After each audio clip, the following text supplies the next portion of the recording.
my Yeah, we're goodness, live. we're live. Good morning, everyone. Good afternoon and good evening, depending on where in the world you are. Good Hi, evening. Sheena. How are you today? Good e Good morning, Kate. I'm fine. How are you?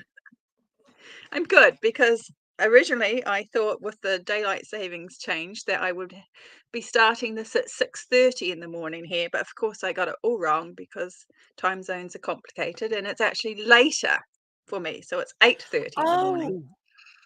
Oh, okay. So, yeah, 'cause I thought I was doing you a favour by because I said, "Oh, let that means we'll have to do it at 8 o'clock," and then I thought, "No, make it 7:30 this side of the pot, side of the hemisphere sort of thing."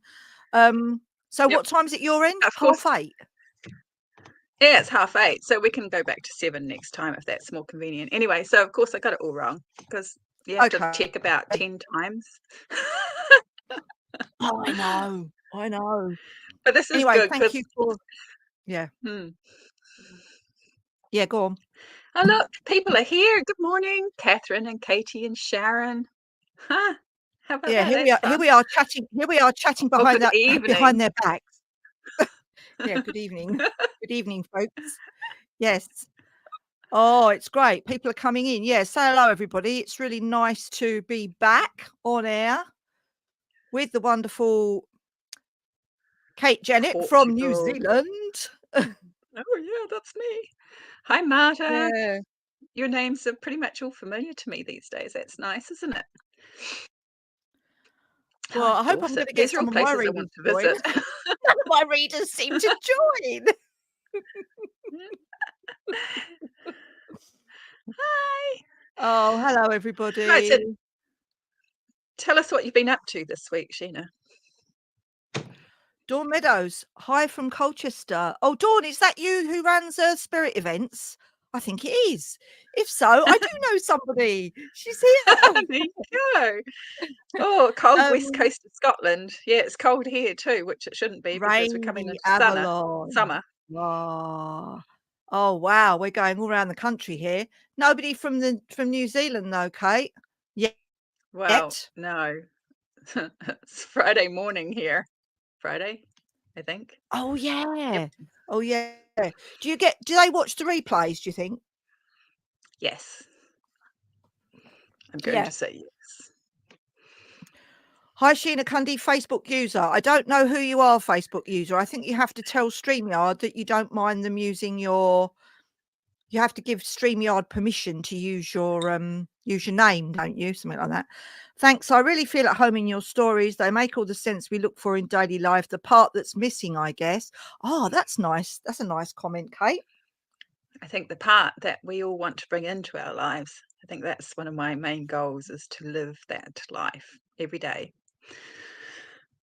Hmm. Yeah, well, not according to the bit of the gathering that I listened to today, which was that poor old bloke who was dying, and Morgan took Winsome. This is very early on, everybody. So I'm a novice with Kate's books, but so I'm an early reader. I'm a late reader. But yeah, poor old Winston. I felt for her. She didn't know what was going on, did she? Oh, Um, she got thrown in the deep end, didn't she? He did just a bit. Their old knickers in a twist. Um, but and that poor old bloke, like you say, that was the missing part of him, wasn't it? I thought you wrote that wonderfully, Kate. Him being in that basement and being in there for years. And I mean, is that something that you've experienced? Like, because that was kind of soul retrieval, wasn't it? Really? What they were I doing. haven't experienced being trapped in a basement, thank goodness, but I have done soul retrievals, so that's where that comes from. Yeah. And Yeah. here's the interesting side fact: the way that it's Becca, isn't it? The way that Becca dies, falling down the basement stairs, is actually the way that my own mother died, and that was years and Oh, years ago. So really? it's not a wound anymore, but I just found it very interesting. She was around at her new boyfriend's house and Yes. they had dinner together. And then later that evening, he said that she opened the wrong door. She was going to the bathroom. She opened the wrong door and fell down the basement steps. And she got taken to hospital in an ambulance, but never regained consciousness.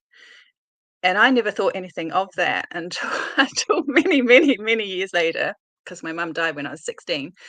I never thought anything of it until later, and Valerie finally said to me, "That's a strange way to go, isn't it? Don't you? I mean, tell me this: if you open a door to the bathroom, particularly in a house you're not familiar with, do you turn the light on before you step into the room, or do you just step into the room into Oh darkness?" God, no, you turn the light on, surely, especially if it's I mean, nighttime. I turn the light on in houses that I live in. I mean, it's just weird. Anyway, so Oh yeah, I mean, definitely. I do the typical writer's thing is I'm a magpie. I just use anything and everything from my own experience and pop it into the stories. Hmm. But yeah, Yeah, soul yeah. Well, I retrieval is something that I'm familiar with. really, yeah. Hmm. I've read about it, and I think that there are probably many ways of doing the same thing, you know. So I've probably done it myself, but just haven't labeled it as soul retrieval. You know, because Mm. when you give a reading, you are trying to help somebody, you know, resolve any issues from the past if that energy is still hanging around them, you know, because that blocked energy can stop us from moving forwards. So it all depends how you look at energy, doesn't it? Whether you say, oh, it's just energy, or it's part of our soul that breaks off and stays wounded in the past, that we can retrieve back. I mean, it's at the end of the day, Kate, it's semantics, isn't it? It's how we perceive things, how we look at things, I suppose. Um, Hmm. so yeah, I I probably do soul retrieval, but I just haven't thought of labeling it, like, you know, saying that's what it is. Yeah, well, I Um, think you're right. There's all sorts of ways to do it, and mm, I think it's something that we really need to become more aware of, no matter what way we actually do it mechanically, because yeah, life is difficult. I mean, things don't go our way all the time, and I do think that we lose pieces of ourselves in our past, and that we can be better for them moving forward if we make an effort to reintegrate them. yeah, And, yeah, a lot of that can be done yourself, if you depending yeah. on the level of trauma you've had. Sometimes it's best to have Mm, help, but a lot of it can be done yourself in your dream work or your journal work or your meditation mm. or your drawing cards, whatever your practice is. But I think, Yeah. yeah, it's Yeah, best to go I through agree, life and as whole as you can. oh god, definitely. I mean, that's what the magical path's all about, isn't it? It's about helping us to, ground our energy from the spirit realms, you know, to ground our spiritual selves into our daily earthly lives. And, Mhm. um, I mean, yeah, it's all about healing. It's all about, because healing is all about letting go of something and in making room for something else, isn't it? There's always a letting go process in healing. We have to let go of something, whether it's a memory. Well, we're never going to let go of memories, are we? But whether it's a wound of some kind. I mean, and like you say, there are so many tools that we have to use, and we do use them. But I think when you're completely stuck, and when you know that there's something that's holding you back, but you've tried everything, you've tried picking cards, you've tried healing yourself, you've got to go and see somebody else, I think. You know, you've got to Yep. reach out to someone else. And if I'm being really transparent, which I believe that, you know, I am most of the time, so hey, um why stop now? I might as well tell you that, and everybody, that, oh my god, I feel like there's a drum roll going on. No, I have just I have just had a course of therapy with a psychotherapist, if you like. I've never had therapy in my life, never. I've been to see healers, you know, and I've been to see mediums and things like that, but I've never actually had a course of therapy. Mhm. And a good friend of mine, she does EMDR, which is the rapid eye movement, you know, where you haven't processed emotions, but you're not quite sure why you haven't. Well, you know why you've done that, but you don't know what they all are. Um, and you know, so anyway, she told me, she's a friend of mine. Like I say, she's been a practitioner, a holistic practitioner for years, so I trust her. And she's just kind of done this EMDR therapy, and she said, "Oh my God, it's you know, the results are amazing." So I said, "Well, I think that, you know, there might be something stopping me from moving forwards on a business level at the moment, all right, because I'm not naturally a business person. Never had any training in that either, right? So Mhm. hang on a minute, I would like to make a living from my writing. I think I could do with some help here, but you know, I'm trying anyway. So I thought, then, is there something blocking me unconsciously? Stuff.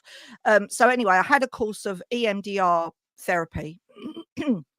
My God, the stuff that came up. I mean, you know, I suppose you could say on paper I've had quite a traumatic life. You know, I've lost a lot of people. You know, I lost my brother when I was 21. Parents are both gone now, friends in between, animals. I think we've talked about this before, but I wasn't aware. Now, I knew that they were all, you know, moments of loss. And you think that with parents, especially when they're older, and with people that you're expecting to pass on, it's in a way easier. But when it's somebody that you lose suddenly, you know, so I was kind of prepared for that. But there are lots of bits, and I'm not going to go into it all because it's boring, but there were lots of bits in between that I thought, blimey, I hadn't realized that because I'd felt like that maybe I hadn't processed it. So anyway, it was good. It was great. I really wouldn't say enjoyed it, because I don't think you go to therapy to enjoy. You don't Or go for enjoy a it. laugh, do you? Certainly don't go for a blooming Not laugh. generally, no. But no, but I If you can finished it laugh now. So afterwards, that's a good thing. yeah, I can laugh afterwards, she said nervously. Maybe some But time yeah, afterwards. yeah. So but yeah, exactly. Yeah. So hey, I'm hoping that I'm going to become a really good businesswoman in the next few months. Well, we'll all be watching and rooting for you. I just going to answer this question briefly. Let me see if I can find it. Leslie says, "Is there a relationship between soul retrieval and entities and attachments?" Um, there is, on the level that if you're not whole, if you have trauma in you, then it's easier to have attachments. If you have addiction problems and things like that, particularly, that's when it's also easy to get attachments. See, I mean, we used to live in societies where there were people who dealt with this sort of thing. So if you went through something traumatic, you would go to your, you know, your shaman or whatever and get it sorted Yeah. out then and there. And we've come so far from that that most of us are walking around with all sorts of wounds and attachments and shadows and all sorts of things. And I find it very sad. So part of what I hope to do with the stories that I tell and the work that I do is to mitigate that in some ways, to show us a way of living in the society we are now and regain our wholeness. So, but I think you And and I I are think aligned in that that. I think that's wonderful, Kate, that also through story, you know, not just through being practitioners or whatever, but through stories, that healing can really filter out to the reader. Because I think that stories, not that's what's so magical about them, is that we can receive the energy from the story. It's particularly if it was written by somebody magical like your lovely self, you know, and I don't know about you, but when I'm writing, I write with the intention to entertain, yes, because stories, that's their kind of primary purpose, isn't it, really? But also to inspire, to heal, to to cheer people up, you know. But you know, as we know, healing happens on all kinds of levels, and if it can happen to somebody just by reading a story, I mean, I do feel that stories can be transformational in that way, you know. And I've just actually listening to had, your yeah, yeah, go on, sorry, sorry, yeah, carry go on. on. No, No, you I'm carry on, you interrupting you carry so on, rudely. you carry, mate, I you carry on. Come on, don't worry, you carry We on. could argue this all day. I was just going to say that this some of the soul retrieval scenes in the books, and there are several more than you've come across yet. It's something that is recurring throughout the books. Yeah, Some of them yeah. actually, I've had readers tell me that they have experienced it for themselves as they've read it, which is Oh, wow. one of the things I hoped to achieve by writing it. But hoping and actually having it happen is different. So I was very glad to see that for some that actually works. I wrote a book, gosh, I don't know, 7 or 8 years ago now, that it's no longer available. It was only available for a short time before I took it down, realizing that it was a bigger story. But in that, it dealt with some really sensitive topics of childhood abuse and things, and soul retrieval of that for that character and things. And that did the same thing for one of the readers that I sent it to before it was published. She'd had a traumatic experience very similar to the character in the book. And when the child's the fractured child was made whole again in the story, she experienced a lot of that for herself at the same time. So stories are so powerful. And if I Mm, can tap into even I some know. of that, then that's amazing. Yeah, And I certainly try. yeah. Mhm.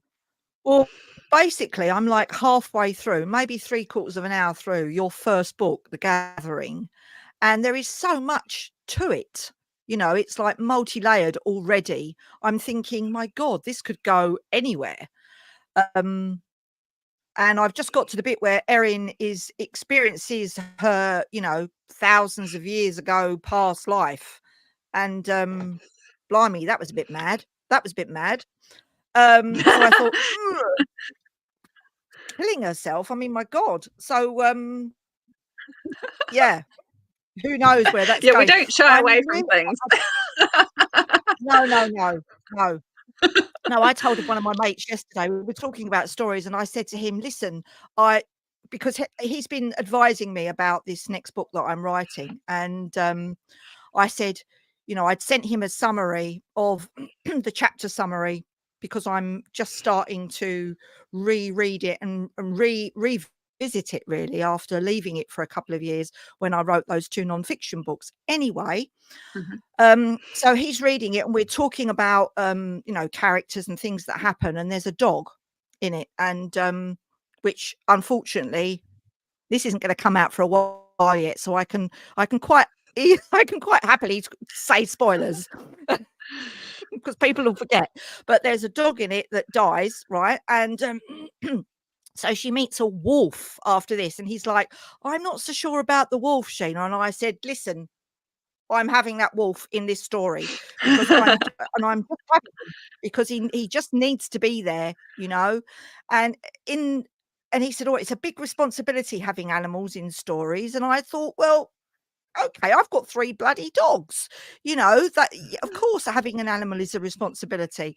But I mean, in my first book, my first fiction book, the poor old horse goes, you know, that is a spoiler. Sorry, folks, if you're sorry about that. But you know, and the thing is, I don't know about you, Kate, but when these awful things happen to our characters, whether they're animals or people, when awful things happen to them, I mean, I don't know about you, but I really feel it. You know, I really feel it. I mean, I cried my eyes out when I was writing that bit about poor old Bob the horse, you know, pegging it. Um And no doubt that's something that will recur again and again, because when you get so close to a story, you have got that connection with the characters that is real, isn't it? It's real. Well, it feels like it's real anyway to me, and I would Mhm. imagine that it's the same for you, Kate, isn't it? Yeah, it does. Definitely feels real to me. I mean, I think I've said this before, but when I think about scenes in the books that I've written and the characters, it feels like my own memories. So they feel real to me in that way. So when I think about um, the scene where Erin is on the shore of the loch looking at herself, having, her other self who's just lying there, um, it Oh, feels like a eating the memory to me. seagull, I can eating the seagull. Yeah, I can see it like a memory from my own life. So, yeah, it's very Really? real. It becomes very real like that Wow. because the level, I think, of imagination that you use can get quite extreme. Yeah, Yeah. yeah. But, I mean, uh, the books that I write aren't escapist fiction. I mean, escapist fiction certainly has its place, and we all feel like, just having a good read and going somewhere else and living in a happy fantasy for a while. That's a great purpose for books, but those aren't these ones. No, the Hopefully, they're good HEAs, as story they and call them. entertaining. Good story and Yeah. entertaining, but they're not escapist. They're not, light. No, they're And Sharon transporting. says, mm, Sharon says, was Mm. there a loch that inspired Kira's landscape? Wow. Um, Not a real one, but I had an experience very similar to that myself years and years ago. And that's where I got that scene from. It comes directly out of my own experience. And I just made its way into the book because it seemed to fit. Sometimes I think I have these experiences and these travels and these journeys and things just so later on they'll fit in the book. Yeah, it's amazing, isn't it? It's almost like your future self unconsciously has given your past self or present self a job, because it knows that in the future that's going to be a book. You're gonna That's right, you're going to need that. But that's why it said that I think it would be quite fun to do a read along one day so that I can actually talk about, some of the things that went on behind the scenes that inspired the stuff in the book. I actually saw Yeah. a photograph once of I guess it was in Scotland, of a loch with the green hills all around, and seeing the picture made me feel really, really shaky because it was so much that scene, which was a scene I'm going to say, which was a scene from my own past life, some time way, way, way ago, and it was just really confronting. It made me really shaky. Really? But it was also very cool because, recognized it and it looked so much like the scene in the book and scene that I remembered. It's all it's all Oh, very now come on, related. you can't go on and not say what this was now, please, because you've got me sitting on the edge of my seat thinking, what is Well, she talking about? Because I haven't oh, read any of no, I'm those. sorry. You're gonna have to continue. You're gonna have to read The Oh Belonging. This is all no. in The Belonging. Let's just say that Kriya and Erin have a little bit more business. There you go. Oh, okay. Okay. Yeah, okay, Mm. I get that, but it's still not fair. Still not fair, because everybody else is ahead of me, you see. I'm way behind. Well, I'm right at the back. I'm at the back of the class. mm, maybe not. I mean, there's people starting the stories all the time, isn't there? So try not to give Okay. away too many spoilers, but it can be Okay. hard. Okay. Okay. Listen, Kate, as we said before we came on, we're not just going to be um answering any questions tonight. Not that anybody's asked us any questions yet. But Just we because have got we just waffle on we have got anyway. yeah, we just waffle, we just carry on waffling. But there was a question that you've got, haven't you, to read out. But also I'd like to say to everybody, who's here, and we're thank you so much for coming, because it really gives us a boost when we know that people are here, and that you're interacting and you're telling us your own stories. Don't get too excited. We don't want too much to read, not tonight. But glimpses of your own lives, that to us means everything, because particularly if you're enjoying the books. And but the thing is, what we'd like to do is we'd like to ask you some questions, because as I said to Kate earlier, I'm particularly nosy. I can't help it. But no, I do love finding out what makes people tick. It's why I love having the podcast. But I'd like to ask, can I ask the first question, please, Kate, to the audience? No, that way. Please go ahead. That way. Yeah. Have we got any writers in the audience? Who's another writer? And if so, what do you write? Because there must be some other magical writers here, surely. Just enjoying you two conversing. Blimey, that's a big word, conversing. Conversating. We're chatting. We're chatting. Um, Sheena, you need to catch up. I know, Catherine. I know I need to catch up, but hang on a minute. I've only got so much time. I'm listening to these books, these wonderful books, at every little bit of spare time that I've got. So when I'm out with the dogs, I listen to them on my phone. Love that. And I give the dogs quite a good walk morning and afternoon. They get a good hour in the morning, 3/4 of an hour in the afternoon. I've got 6 hours left of the gathering left to listen to. And also, if I'm driving, which is not that often, but I think I had my that last EMDR session the other day, so I listened to your going and coming back. Aspiring author, but nothing magical so far. I do love fantasy and magic stories. Oh, you have other writers, of course. I've written 34 books, but not stories that I share. My now husband and I used to write our story together. 34 books. What, published, Kathy? Published books? Kathy's an artist and she has several art books published. I know that much. Ah, blimey, 34 books. So where's the adorable Ouija tonight? Oh, the cat. Yeah, where is the Yeah, cat, Kate? He made a well, wonderful, or is it she? Is it a she? she. Yeah, she Cat made Ouija's a upstairs wonderful keeping Valerie company. oh, While Valerie's ill, Ouija okay. seems to stick around her.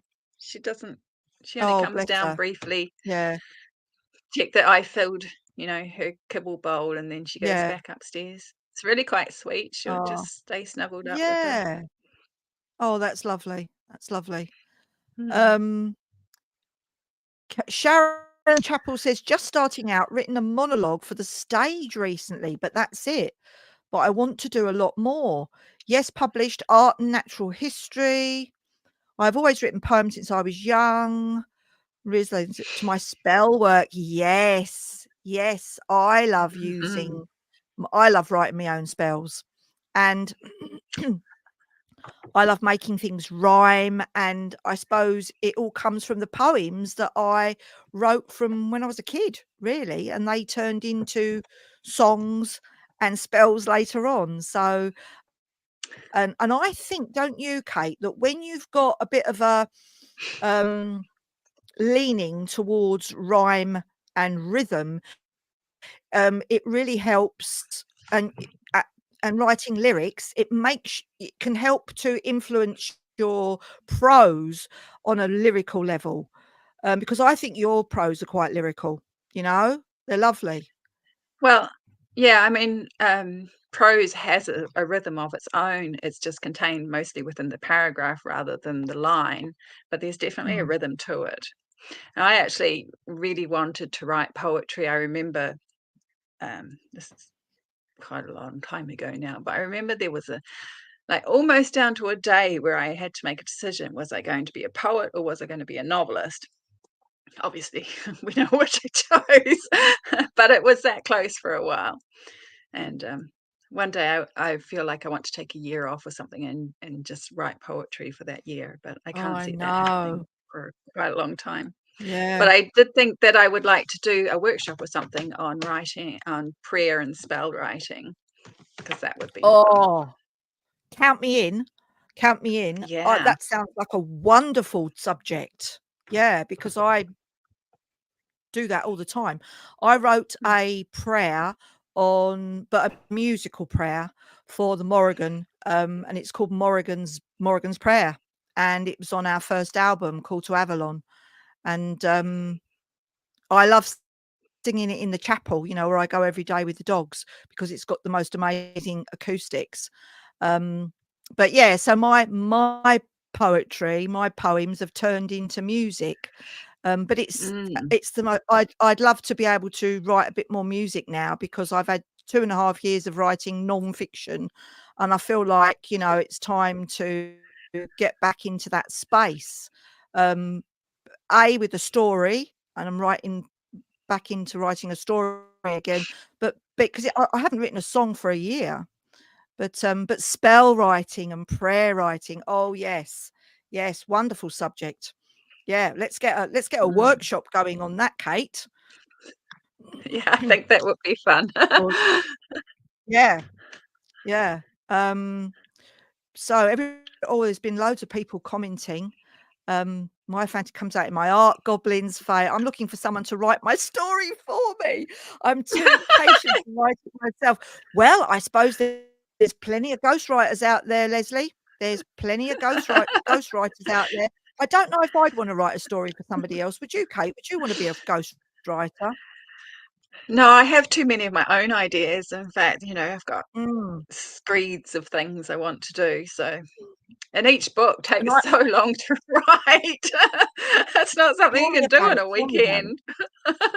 Yeah, I mean, sometimes I've thought, "Oh, bit of ghostwriting on the side, that would help support my writing."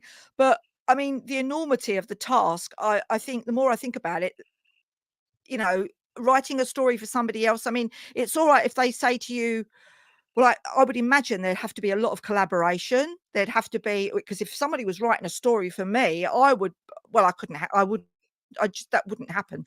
I'd be so picky and so no, it couldn't somebody else write my stories. But yeah, I don't know.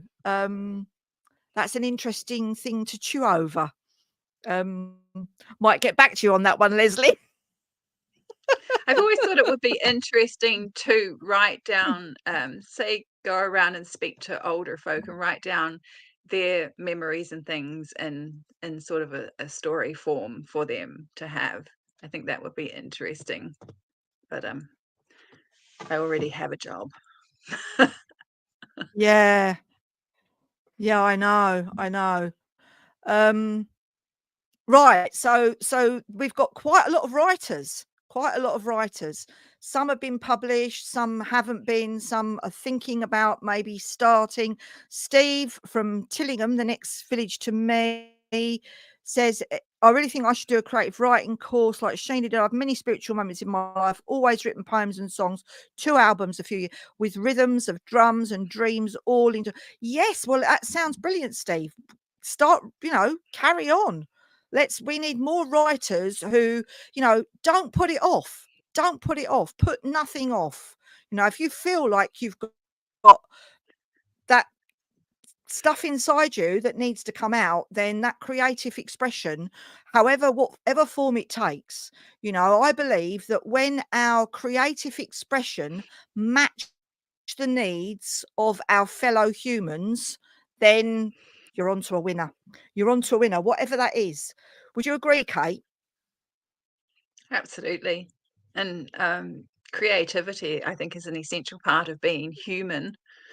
And Yeah, and it doesn't really definitely. matter what form the creativity takes. I mean, there's lots of ways to be creative in your life. It's just it's a way of life. It doesn't have to be something like writing or anything, or something that seems overtly creative. Just the way you imagine and dream and move through your day can be creative. Just express who Yeah, you are yeah, in whatever way. yeah, Mm. absolutely. Yeah, we are by our human nature is to create, isn't it?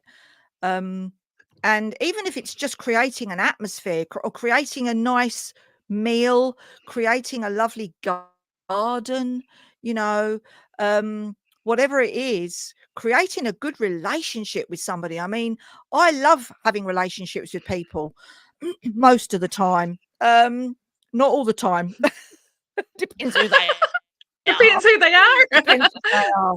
Depends who they are, doesn't it? But no, I really I think that can be really creative when you're working with somebody and you get on with them and, I would like we're doing at the moment, Kate. I mean, we knew, didn't we, when you came on the podcast a couple of months ago, there was just something that we knew we wanted to carry on. We wanted to continue to make this connection.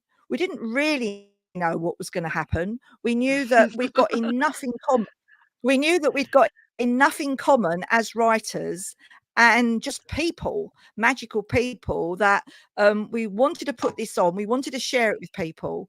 And I think, I'm having great fun. I'm really enjoying myself. I hope that we're not I don't think we're going off topic, are we? But it's kind of going a bit like that, because that's how the web is woven, isn't it? That's how the web is woven, and you know, but I think it's a wonderful, magical thing to do, and I've completely forgotten what I was talking about. What was I talking about? Oh yeah, being We you were being talking about creative, yeah, creativity, being creative, but, yeah, yeah, I yeah, think every day we get up, we should say, "I'm going to live my life creatively today." And that doesn't mean you need to do anything big. It's just a yeah. state of mind, really, in the end. Mm. Yes, yes. Um, I mean, sometimes being creative does what would you say that can be a downside to being creative? What's one of the downsides from a writing point of view? From a I writing think, point of view. from a writing point of view, feeling like your voice either doesn't matter or won't get heard or you don't have anything to say, but imposter syndrome. I mean, I remember Oh, when I was in my early 20s, I was taking, I was really into dream work and I was writing a book and actually got it published. It was published by a publisher here in New Zealand. This is in my, early to mid 20s, but I felt like I wasn't old enough to be doing what I was doing. And that didn't help things because I knew what I wanted to say. I'd learnt what I had learnt, but, you know, for whatever reason, sometimes we don't trust ourselves. And I think you yeah. have to take a leap of faith at some stage and just say, "Huh, I'm going to do this. If it works, that's great. If it doesn't, then I'll still have learnt something." Mm. Yeah, definitely. Mm. Definitely. I think what works for me is having a bit of a deadline, you know? So having some sort of a like, for example, when I wrote the first book, The Madness and the Magic, I'm sorry, excuse me if I've said this before, I'm repeating myself, but I don't think I've said it. I did that book was born as a result of NaNoWriMo, which Mhm. have we talked about this before, Kate? I don't know. It I have. sounds vaguely familiar. Okay. All right then. Well, I can carry on then because you can't remember. Um, so NaNoWriMo for you probably all know what NaNoWriMo is, everybody. But NaNoWriMo, for those that don't, NaNoWriMo is a 30-day challenge to write 50,000 words in the month of November. So, and it happens every year. It's an online challenge every year. And I think it's, money goes to charities. I think I don't know how the money works because I can't remember. I think I might have donated a bit when I went in for it. But that was my first real challenge and that I put myself under to write a book. I'd only written sort of like maybe 1,000-word short stories up until that moment. So the thought of writing 50,000 words in 30 days was a pretty steep mountain, you know. But I did it. I managed it, and I loved it. I absolutely loved it, and I thought, "This is what it feels like to be a full-time writer." You know, having to knock out 1,600 words a day, which probably to you, Kate, isn't a lot. It's probably small potatoes, but to me, Some 1,600 days it's words a lot. bloody hell. I was on cloud 9. I can remember thinking, "I love it. I love it. I love this." Just being a full-time writer all day. And to be quite honest, when I look back at that now, and that was 8 years ago, I wish that I'd carried on just writing full-time all day, because I'd have a lot more books under my belt. But the thing is, we get sucked into thinking that we've got, there's the business side of it. You've got to promote, you've got to do other things. But I think we can get caught up in doing too many other things, you know. Um, I still get really frustrated about having to manage all the business side of things. Do you, Kate? I mean, how do you feel about that? Because that can also be creative, but it can be quite seductive in its creativity as well, I think. Um, when I don't have too much of it to do, I like it because it's using a different part of my brain, and it Mm, feels like a good antidote to the heavy creative thinking. Creative's the wrong word. To the sort of thinking that you have to do when you're coming up with story. So it yeah. feels good to go from one to the other. It feels like a nice balance. But recently, for example, I've had so much of the business side to do that it's affected the Have I? writing. And Yeah, yeah, I've actually been like, I'm writing The North Star right at the moment, which is book 5, and between yeah. doing that and writing the screenplay, which pilot episode I finally finished, and putting together a new shop, it's made the novel writing suffer, and I haven't had the mental space to think about what the novel needs, so I've actually not written anything on it for the last 2 weeks. I've been quite blocked with it. So I'm getting Mm, everything else done so that I can just immerse myself in the story, because that's what it needs. Is these are quite difficult stories to write, as there's several storylines mm, in them, and I'm trying to achieve certain things, and it's not easy work. So I'm really looking forward to next week getting back to the story. I know what's missing in it now, and I just want to live in it for the next few weeks and just live mm. in it and write every day. So Yeah, there'll be minimal work, business work done at that stage. I don't mind an hour or 2 yeah. an afternoon for that, but more than that, everything else suffers. Yeah, I 100% agree with you. 100% agree with you. I mean, I Mm. was thinking today about your screenplay, and I know that you've put a lot of time and effort into writing a screenplay. Did you have to write that screenplay though? Couldn't they get somebody else to do it? Why did you end up writing the screenplay? That's Ah, what I want well, to ask you. when I started it, when they asked me if I would consider doing it, all the writers in the US were on strike, so that probably had something to do with it, and the fact that, we've decided to do this collaboratively. So, and because I could write, I was the obvious person to write the screenplay, especially as I'm the one who knows the book world better than anyone else will. I mean, if you imagine if they brought in another writer, that writer would not have to read just the first book. They'd have probably to do the best job. They'd probably have to read how many books? Four, eight books. Mm.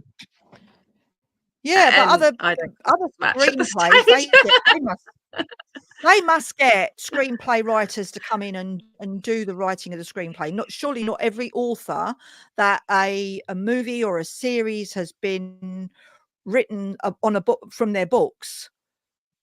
Yeah, I see what you mean. You've I got a know. lot of books, but And when yeah, I and mean, what when we about Game of started Thrones? I mean, talking about this, the initial idea was I had no intention of writing it myself, absolutely none. no. And then we got a bit further down the road. I mean, I didn't really want anything to do with it. I was busy. And we got a bit further down the road and chatted some more. And they asked if I would consider writing it, and I went away and thought about it, learned a bit about screenplays and things, and now I don't think I'd agree to have anyone else do it. So I've just come full circle on that Mhm. one. I want to Yeah. write it now. Okay. I want to be the person who Yeah. writes it.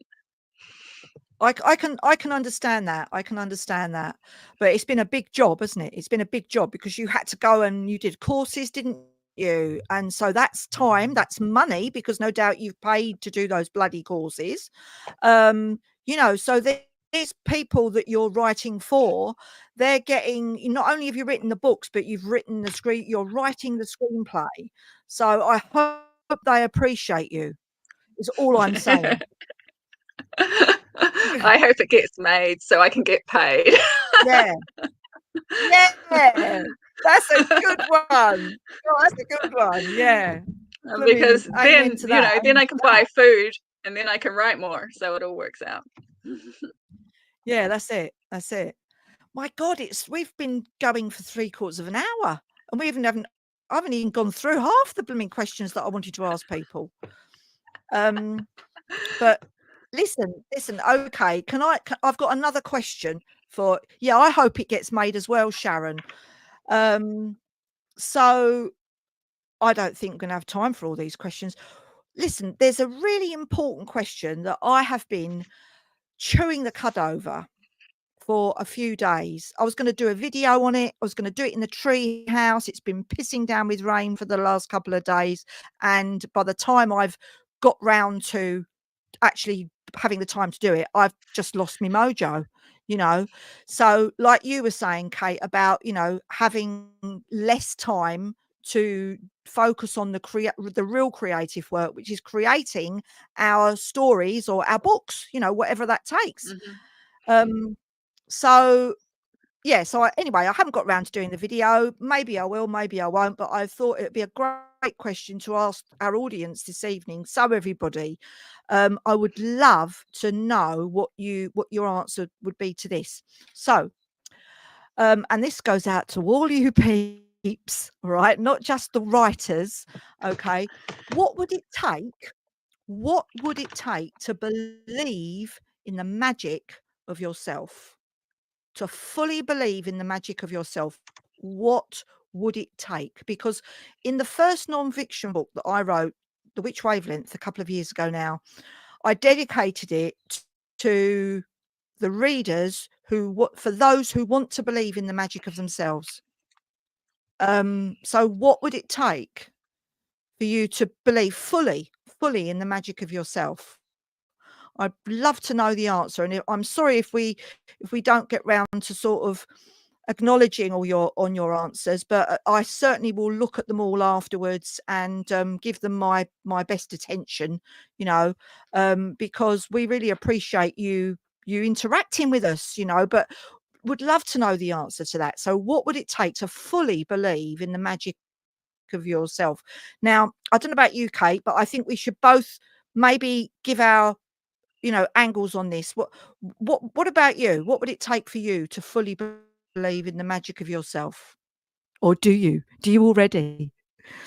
I do already. But I imagine that that has been a process over the years.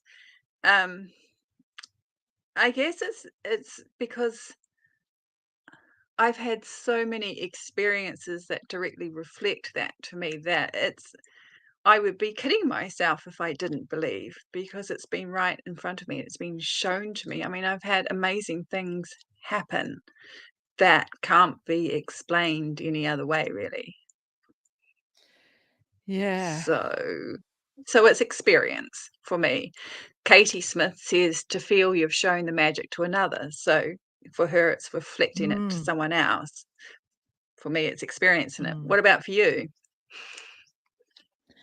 For me, Yeah. I like to, well, yeah, I mean, I, I agree with you. I love sharing the magic.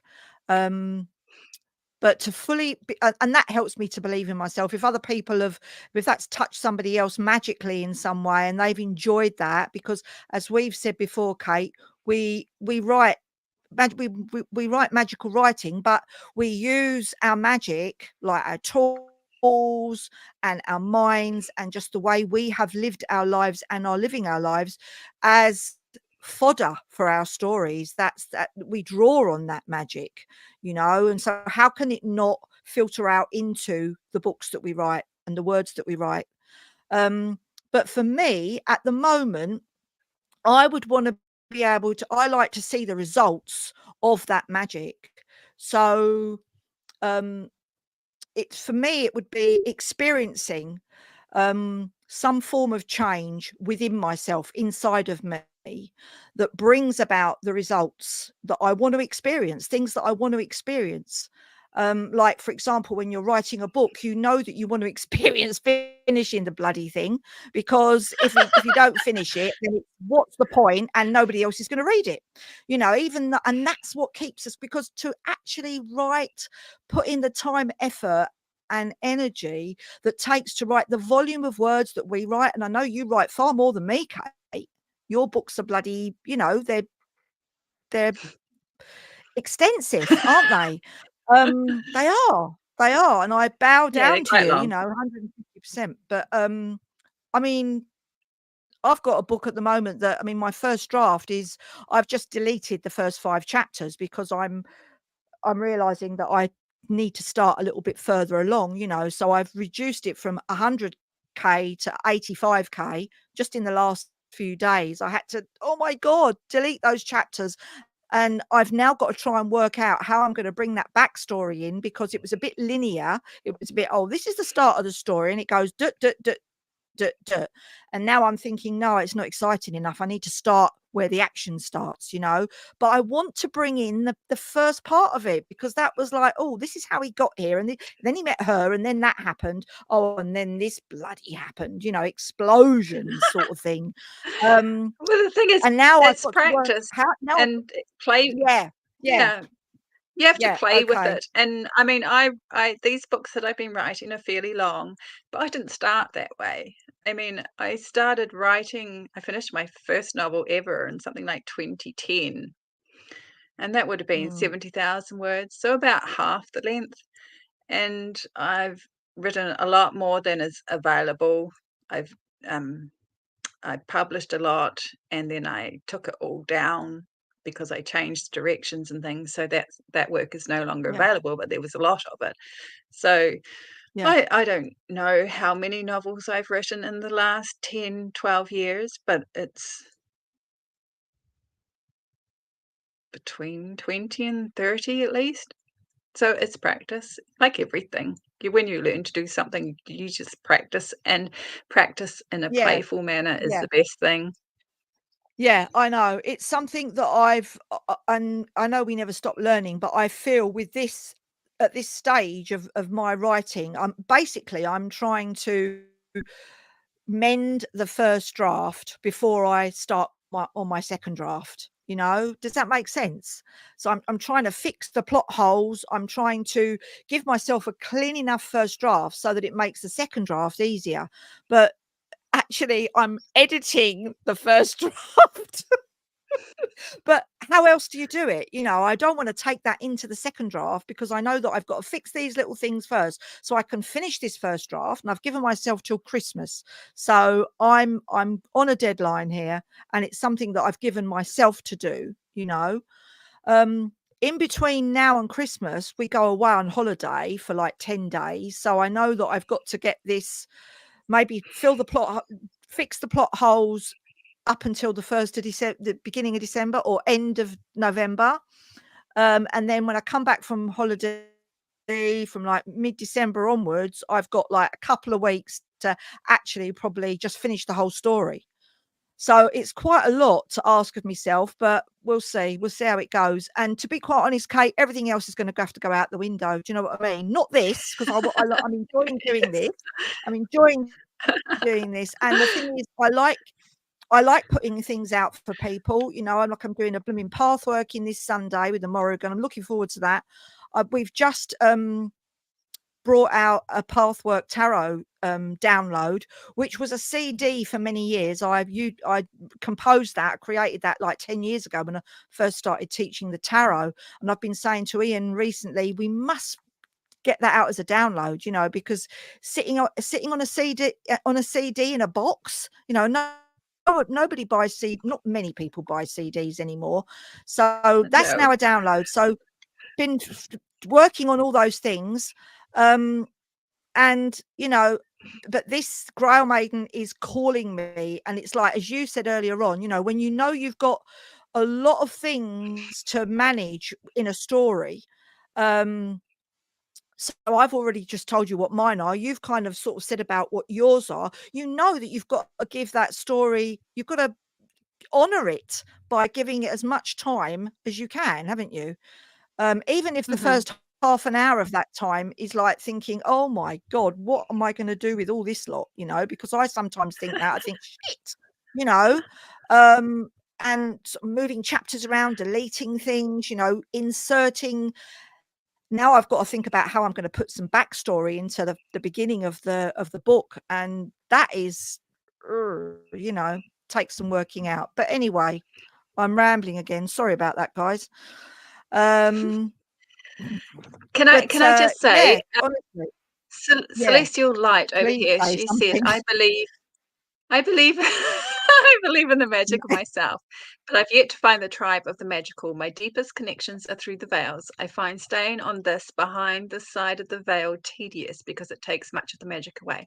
Well, we don't have time really to talk about that, but I do want to because I Go think for it. that that's Go for it. definitely something that we could spend some time on because I know exactly what you mean, but I have some ideas for it. So maybe we can revisit that particular topic on our next chat.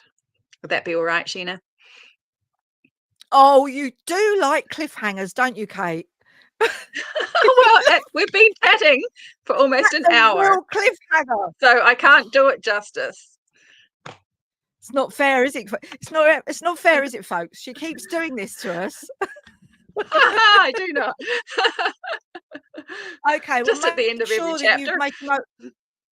Oh, yeah, make sure that you make a note of that, Kate, so we revisit that, because yes, I would like to know what your thoughts and ideas are about that. Can I just tell you what mine are very quickly? Yes, yes. I think it's a lovely idea, and I think that, who wouldn't want to stay in the realms of the non-visible for as long as you can, especially if you find it magical and meaningful and inspirational.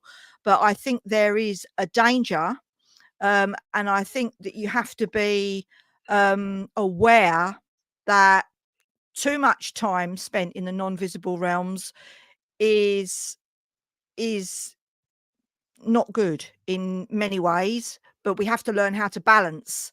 Um, one foot in each world, yeah, fine, but make sure that you balance yourself on both of those feet, and otherwise you're going to end up toppling over.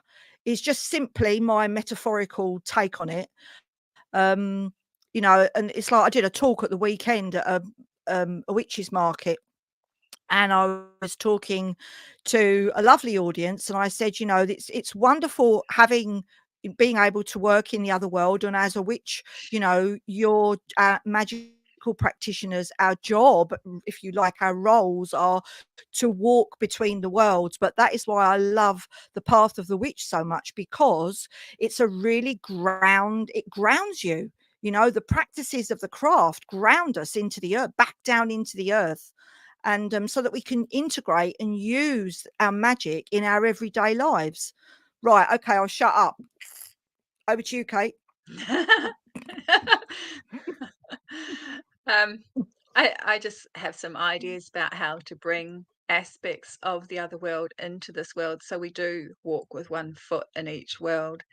And Celestial Lights, which is a pretty cool name, says, I'm very engrossed in shadow work in this life, personal and professional. I believe you said you were a death doula somewhere earlier. That I think that was you. So Oh, that's where I yeah. go for the light. And I can understand that completely. But yeah.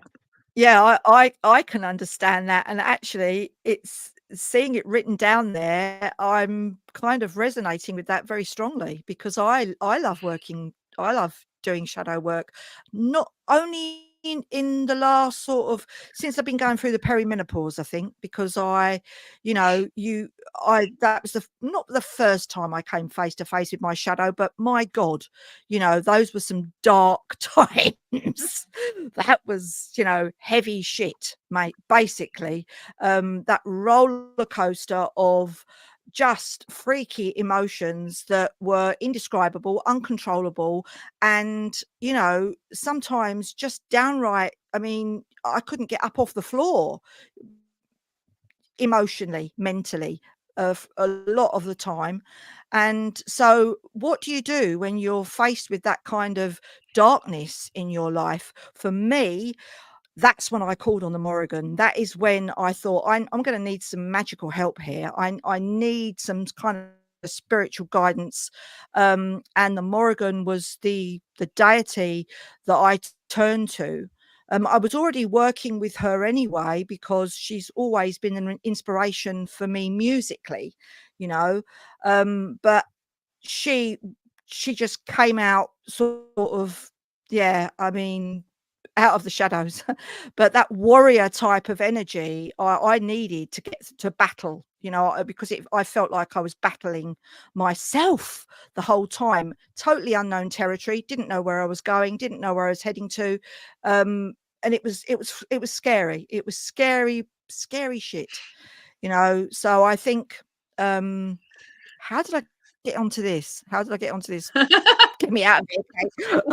I can't remember how I got here. I can't remember oh, Sounds darkness, like you working need a in the cup of shadows. tea and Yeah, a sit down. yeah, yeah. It's lovely Anyway, water that I'm so we'll drinking. revisit that conversation next time, I Yes, think. Mm. yeah, but shadow Um, work, yeah, I think it becomes more and more enjoyable. And like, as you say, celestial light, it's that's where you go for the light. That's where you go for the light into the shadows. I think that's quite an amazing thing to realize, actually, don't you, Kate? yeah, well, we all have to have some sort of sanctuary when things are heavy. Mm. Mm. Uh, Heading off Mm, now as I get yeah, up very early. interesting. I Thanks, wouldn't mind Katie. having a conversation with you, Celestial, at some time. So there we go. I think that'd be fascinating. Anyway, we have Yes. chatted for an hour, so I'm Yeah. quickly going to just say my new shop, God, it's been so long coming, should be open Monday, and I have a bunch of new stuff, not as much as I'd hoped, so there'll be new things getting listed there all the time, but I have the next book, Prayers of the Beacons, that everyone's been looking forward to. That will be available next week. Oh, lovely. Available where? Yes. On your site? On my new shop, which will be connected to my website online. Oh god. So everybody that's new to Kate's work, and I know there are some people that I know in the audience, and lovely that you've joined, Dawn, and there's another lady who said that she met me at the weekend who's here. So I've got a few people here, Kate. I'm not completely diminished by your presence. Um, but I would say to those, go to Kate's shop, go to her shop, buy her blooming books, because they're bloody lovely. And she's been spending loads of time on creating this shop on her website. So she needs some buyers. Well, it's not actually up yet, and my whole site's going to be Oh, down for a couple of days as I oh, transfer things okay, over. But okay. next week, yeah, So next week okay, we'll yeah. have new Well, audio books up, and a couple. We'll have Prayers of the Beacons out, and also a few other things. So be worth a look.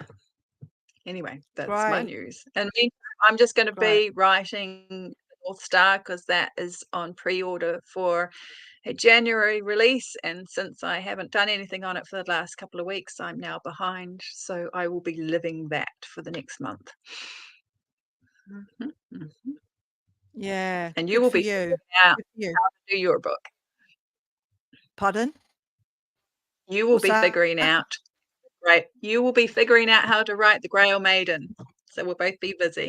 Oh, definitely, definitely. Yeah, yeah. And between now and the next time that we come on here, I'm going to say, so hold me accountable, guys. I'm going to have my plot holes fixed of my first draft.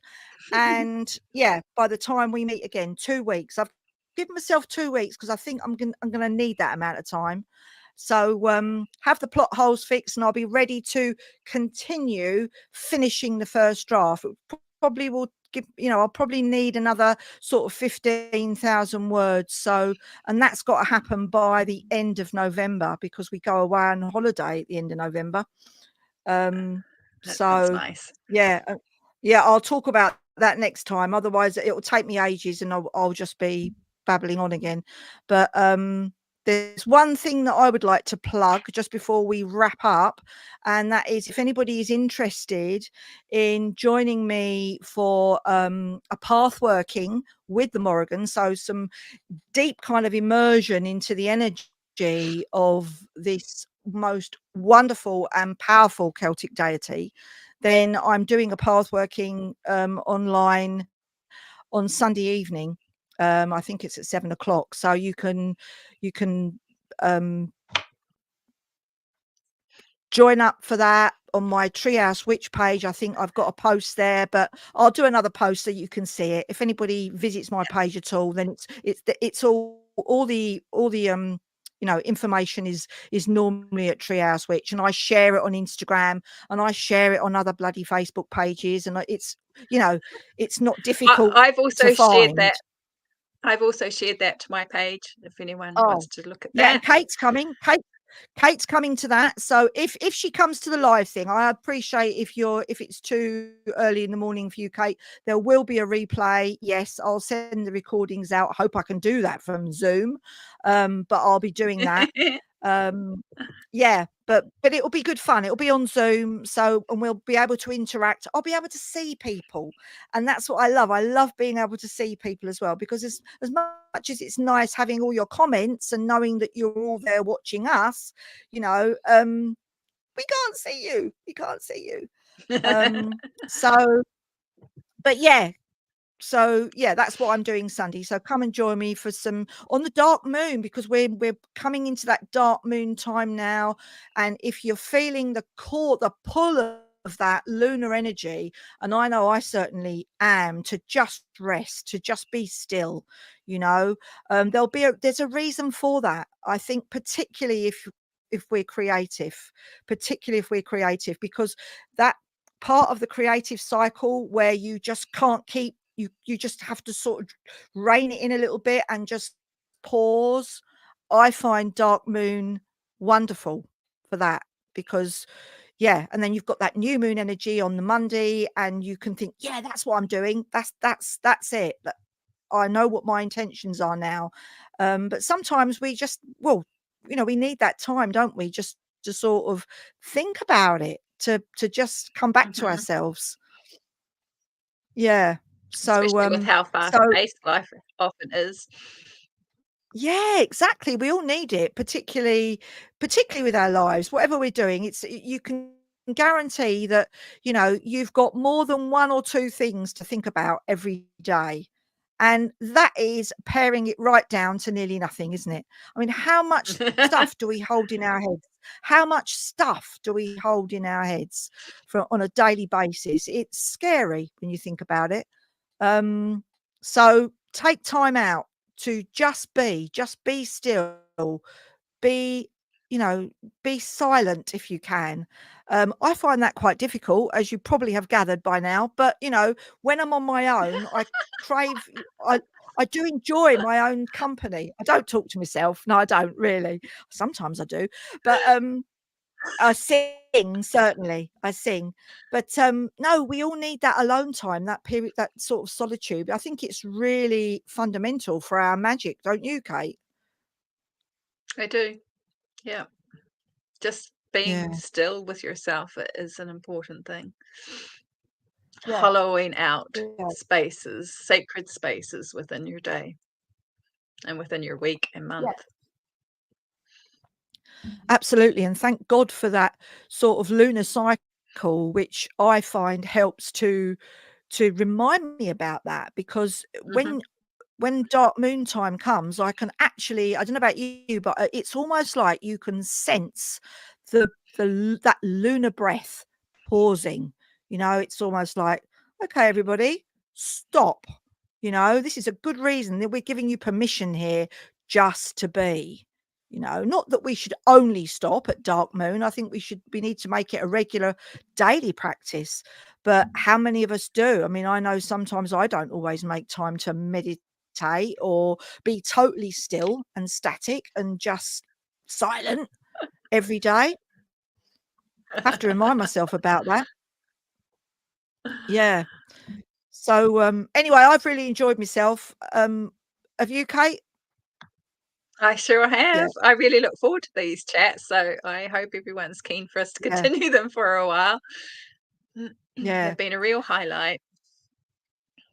Yeah, it's been great, and thank you for joining us, everybody. It's honestly, I say this really sort of genuinely, because as a performer, which I've been, and a teacher for many years, there's nothing better than an engaged audience. It carries you along, and even though we can't see you, we've been enjoying your comments. We're inspired by your comments, and as I said earlier, we will go back, and if there are any questions, or if anybody wants to ask anything, that's watching the replay and wants to ask questions yourselves afterwards, then please do. And Kate and I will do our best to answer them, because it's a two-way thing. Author and reader, and or just magical people to magical people. We're putting this on, and we'd like to show our appreciation by acknowledging you in every way that we can. So please, if there's something that you'd like to ask a question or put it out there, then do. And if you don't want to do it in the comments, then you can get hold of Kate. We're both, you can both sort of, we're both easily Yes, you what's can the use word the for it, message Kate? function on my author Yeah. page. Send me a Yeah. message on Facebook or email. Yeah. You can So easily you can find go my private, email. you can go public, it doesn't matter. The choice is yours. But I'm wishing everybody a really good day if you're in the Southern Hemisphere with Kate. Have a great day, everyone. It's Friday. And Yes. and for those of you that are in the Northern Hemisphere, then have a good rest of your evening. We've loved having you on in the airwaves. It's been magical. It's been really magical, and I'm sure we'll It continue has. to do so. So that's all from me. It's all from me too. We'll see you again next time. Okay, okay. So you look after yourselves, everybody, and we'll see you very soon. Okay, lots of love.